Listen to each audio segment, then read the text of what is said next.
Good morning, Key Stage 3. This is another video to help you with your homework.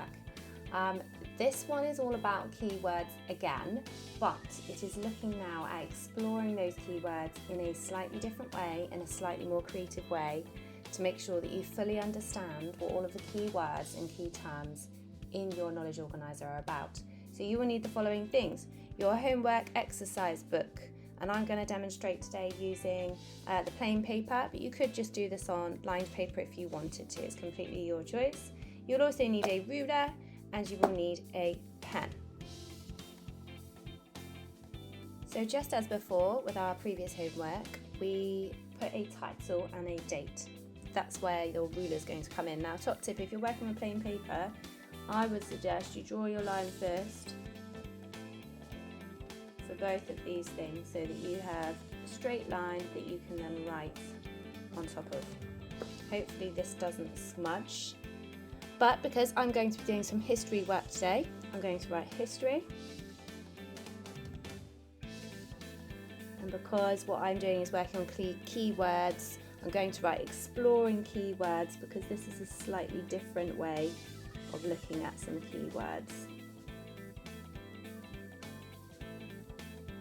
And then you put the date.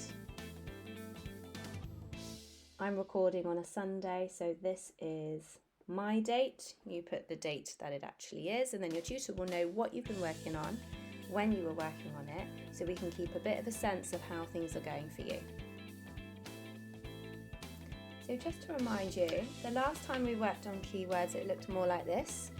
We wrote out the word and its definition. We tried to copyright check it, and then we wrote it in our own sentence.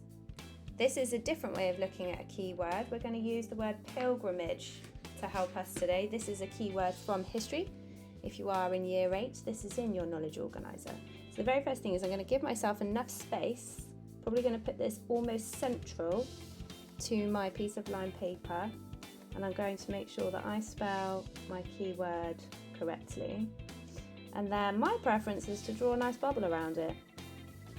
You might just want to underline it or simply put it in a box, whatever works for you. The next thing is to draw 4 arrows. It looks a bit like a mind map. It isn't, it's just a diagram, but it has that look about it. So there's my 4 stems. So I know I've got 4 steps that I need to complete. Okay, straight into step 1. We're going to write the definition. I'm going to put number 1 there so that I remember.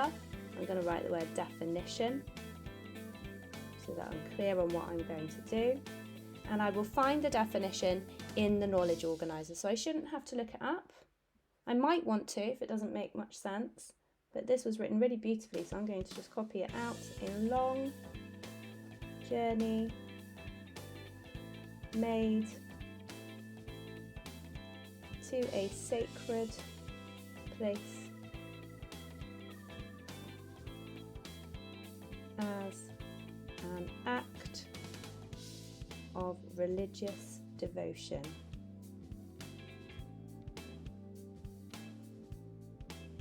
Right, at this point I still might have some questions about what a pilgrimage is, what it means, so I'm going to carry on doing my steps 2, 3 and 4 just to make sure it really does make sense to me. But that is step 1 done. Step 2.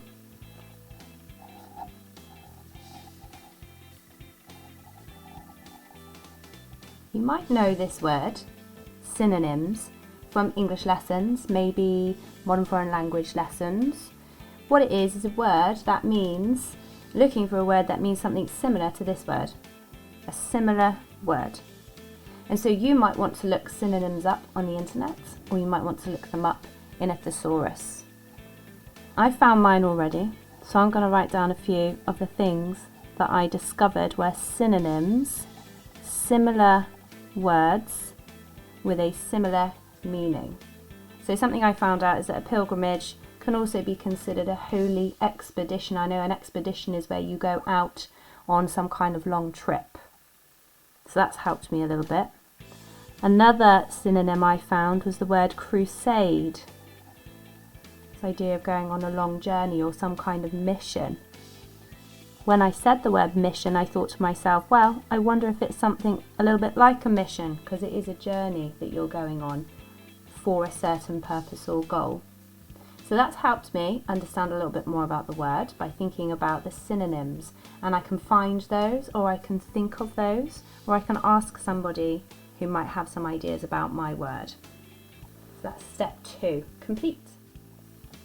Before we move on to step 3, I just want to have a quick look at my work, make sure it all works and makes sense. I have noticed I've done step 2 here and I can't count. I've done 1, 2 and straight to 4. So if you make a mistake like that, don't scribble it out in a big huff. Just write the proper, what it should have been, the word, the number, and just cross out what went wrong. Okay, so there we go, my 3 synonyms, and Mrs. Jones hasn't gone bonkers.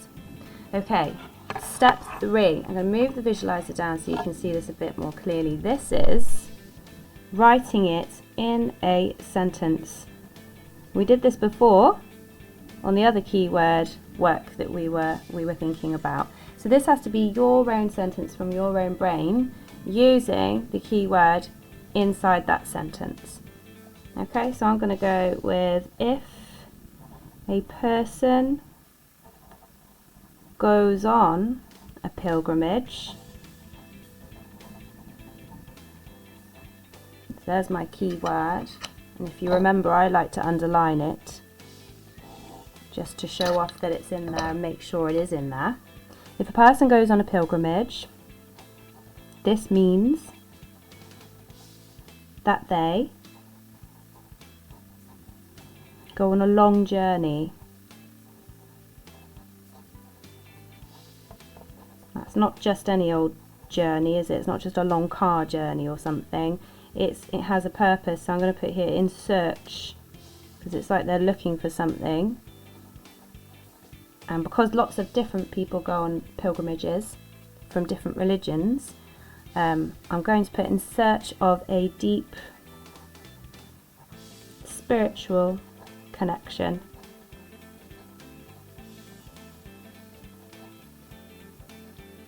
And remember my full stop. Okay, let's just read it through. If a person goes on a pilgrimage, this means that they go on a long journey in search of a deep spiritual connection. I'm quite happy with that. So I'm going to leave it there. We've got step 4 to go, but that's the end of step 3. Okay, the final step is step 4. And now we get to do something just a little bit more creative. If you are someone that likes to draw, this might be just up your street. In a sentence was number 3. Now we're going to create something to do with our keyword that is now in a picture. Now, first of all, I apologise. I am not a very good drawer. I have already practiced this, so hopefully it's not too embarrassing. The first thought I've had is that if you're going on a pilgrimage, you're probably on some kind of footpath or road. Either way, that will show my journey. So I'm going to draw a little road. Okay. Then I need to draw a person. Unfortunately, I'm not gifted at this, so I'm just going to draw a stick person, because that will get the point across. This person is going on a journey. Now again, I could put like the sign of a cross for Christianity or other kind of religious symbols, but because this could be for any religion or any kind of spiritual purpose, I'm going to put a big sunshine, because that to me might be their sort of enlightenment or connection at the end. So I'm going to draw my sunshine at the end here, and I have actually prepared to have, it's not a very good pen, but an orange pen. I'm sure you do a much neater, more beautiful job with your picture than me, but here is the sunshine. And here are the sun rays just coming out to show that this person is having some kind of spiritual connection and they're on their journey. So that to me is what a pilgrimage might look like.